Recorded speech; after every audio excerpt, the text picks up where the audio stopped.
Hi everyone. So ಇವತ್ತು best home ರೆಮಿಡಿನ ನಾನು share ಮಾಡ್ಕೊಳ್ತಾ ಇದ್ದೀನಿ. ಏನಕ್ಕೆ ಅಂತಂದರೆ ಇನ್ನೇನು ಮಳೆಗಾಲ ಸ್ಟಾರ್ಟ್ ಆಯಿತು, ಮಕ್ಕಳಲ್ಲಿ ಜಾಸ್ತಿ ಕಾಣಿಸ್ಕೊಳ್ಳೋದೆ ಕೆಮ್ಮು ನೆಗಡಿ ಈ ರೀತಿಯಾಗಿ.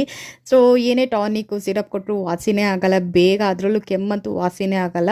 ಸೊ ಅಂಥವ್ರಿಗೆ ಯಾರಿಗೆ ಗೊತ್ತಿರಲ್ವೋ ಇದು ಯೂಸ್ಫುಲ್ ಆಗಲಿ ಅಂತ ಇವತ್ತು ಶೇರ್ ಮಾಡ್ತಾ ಇದ್ದೀನಿ. ಇದು ನಿಮಗೆ ಸಾಮಾನ್ಯವಾಗಿ ಗೊತ್ತೇ ಇರುತ್ತೆ, ರಾಮಿ ಗಿಡ ಅಂತ ಕರೀತಾರೆ, ಹಾಗೆಯೇ ಒಂದೆಲಗ ಅಂತಲೂ ಕರೀತಾರೆ. ಇದರಲ್ಲಿ ಹೆಚ್ಚಾಗಿ ನಾವು ಮೆಮೊರಿ ಪವರ್ ಇನ್ಕ್ರೀಸ್ ಆಗುವಂಥ ಅಂಶನ ನೋಡ್ಬೋದು. ಹಾಗೆಯೇ ನಾನು ಇಲ್ಲಿ ನೋಡಿಸ್ತಿರೋದು ಕುಪ್ಪೆ ಗಿಡ ಅಂತ ಹೇಳಿ. ಕುಪ್ಪೆ ಗಿಡ ಎಲೆಗಳನ್ನು ನಾನು ತೊಗೊಂಡಿದ್ದೀನಿ. ಇದು 4 ಹಾಗೆಯೇ ಬ್ರಾಹ್ಮಿ ಎಲೆಗಳನ್ನು 4 ತೊಗೊಳ್ಳಿ. ಸೊ ಇದ್ರ ಜೊತೆಗೆ ತುಳಸಿ ಎಲೆಗಳನ್ನು ನೀವು ಆ್ಯಡ್ ಮಾಡ್ಕೋಬೋದು. ಚೆನ್ನಾಗಿ ವಾಶ್ ಮಾಡಿ ಅದನ್ನು ಬಿಸಿ ಮಾಡಿ ಅದರಲ್ಲಿ ಸಿಗೋಂಥ ರಸನ ನಾವು 3 ವರ್ಷದ ಮೇಲೆ ಪಟ್ಟ ಮಕ್ಕಳಿಗೆ ಖಾಲಿ ಹೊಟ್ಟೆಲಿ ಬೆಳಗ್ಗೆ ಸಂಜೆ ಕೊಡ್ತಾ ಬನ್ನಿ. 3 ಡೇಸ್ ಮಾಡಿ, ಆಗ ನಿಮ್ಗೆ ಗೊತ್ತಾಗುತ್ತೆ ಎಷ್ಟು ಬೇಗ ಕೆಮ್ಮು ವಾಸಿ ಆಗುತ್ತೆ ಅಂತ. ನೀವೇ ಬಂದು ನಂಗೆ ಕಮೆಂಟ್ ಮಾಡ್ತೀರಾ.